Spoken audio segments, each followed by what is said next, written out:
ইরানে হামলা চালিয়ে হত্যা করা হয়েছে হামাসের শীর্ষ নেতা ইসমাইল হানিয়াকে। এই তথ্য নিশ্চিত করেছে হামাস ও ইরান। হত্যার জন্য ইসরায়েলকে দায়ী করে কড়া জবাব দেওয়ার হুঁশিয়ারি দিয়েছে হামাস। হানিয়াকে হত্যার ঘটনায় নিন্দা জানিয়ে ফিলিস্তিনিদের এক হওয়ার আহ্বান জানিয়েছেন ফিলিস্তিনের প্রেসিডেন্ট মাহমুদ আব্বাস। এই ঘটনার নিন্দা জানিয়েছে রাশিয়া, তুরস্ক, কাতার।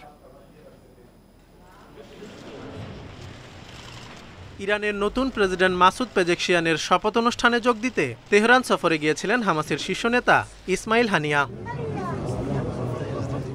বুধবার সকালে তেহরানে তাদের বাসভবন লক্ষ্য করে হামলায় ইসমাইল হানিয়া এবং তার দেহরক্ষীর মৃত্যু হয়।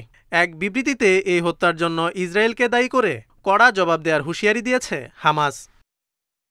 এদিকে হানিয়াকে কে বা কারা খুন করেছে সেটি জানতে তদন্ত চলছে বলে জানিয়েছে ইরানের রেভলিউশনারি গার্ডস কর্প IRGC।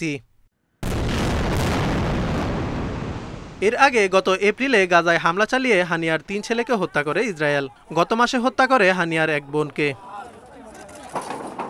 হামাসের রাজনৈতিক শাখার প্রধান ইসমাইল হানিয়া মূলত কাতারে বসবাস করতেন তিনি।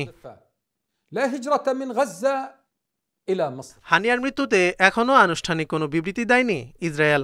তবে ইসরায়েলের ঐতিহ্য বিষয়ক মন্ত্রী আমিচাই ইলিয়াহু বলেন, হানিয়ার মৃত্যুতে বিশ্ব আরও নিরাপদ হয়ে উঠেছে। তেহরানে হামাসের শীর্ষ নেতা হত্যার ঘটনায় প্রশ্ন উঠেছে ইরানের নিরাপত্তা ব্যবস্থা নিয়ে। এছাড়া এতে মধ্যপ্রাচ্য জুড়ে উত্তেজনা আরও বাড়বে বলে শঙ্কা বিশ্লেষকদের। Zobayer Hussain, independent news.